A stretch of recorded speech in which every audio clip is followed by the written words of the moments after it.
Today's High Performance Podcast is brought to you by Josh Phegan Digital. It's the only place that you'll find our expansive resource library.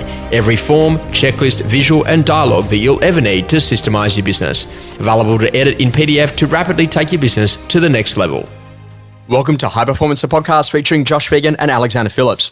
Alex, we know that listing is an absolute skill, and to be a phenomenal agent, you've got to be really confident when you're sitting there in front of the vendor. Talk to us a little about that listing skill. What are the things that you look for? How do you actually perfect it? And what do you do to make sure that you can win the listing while you're there with the seller?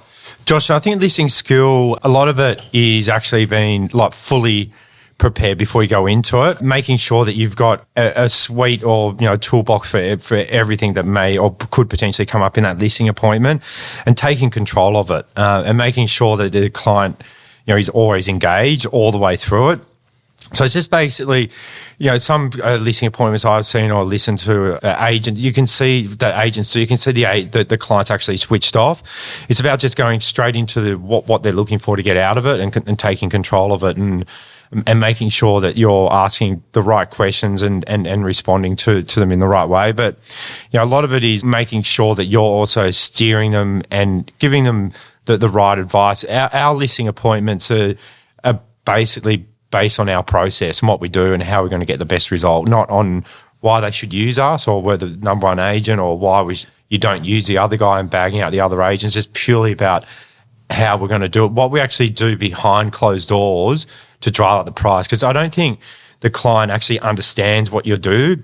And if you've got a good process and you've got a team behind you, you've got buyer management, you're building up momentum through making calls, cross-selling, dealing with underbidders, product knowledge, social proof, all of that is really what we focus on. And I think that's if I always look at if I was selling, what do I want to hear out of an agent? And that's basically how hard they're going to work and how they're going to get more people through the front door than any other agent. You're a big one for setting intention before you walk in there. So like writing some notes before you even walk into that listing presentation.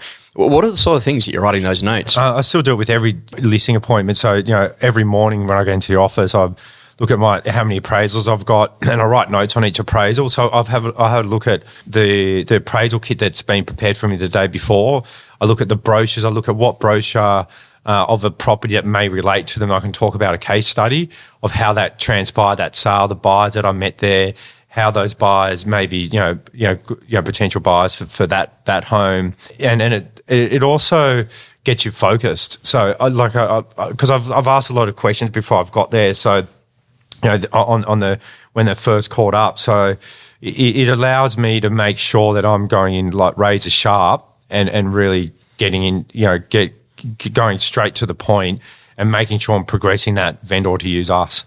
Alex, do you think that too many agents get caught up in the tech world of, we're going to send a proposal post, whereas if the customer's ready to go, you could sign it while you're there? There's an old thing called the assumptive close, that you're going in there with the assumption that they're ready to do business, that they're ready to make the decision to select an agent, that they're ready to go with you.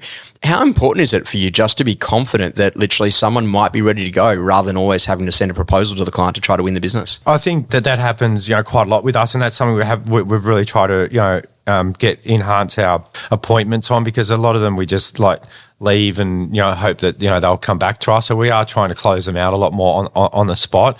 But we don't really need to do proposals. We do as a backup for most of them, but our proposal's there. We've given the fees, the marketing, the time frame. We've got a calendar. We've got it's all there for them to make a decision.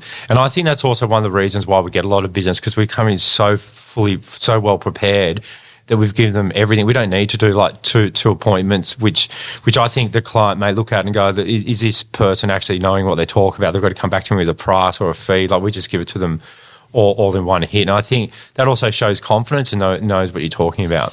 There are some visuals that are really important. One that you still use today, last 20 or the last 100 sales. Yeah. Why is it important to have a visual that you can talk to in terms of a case study to be able to make the customer feel relaxed with you? One day I went in Clovelly this week worth $8 million, and I put our last past 20 house sales, and 5 of them were Clovelly house sales between 6 and 10.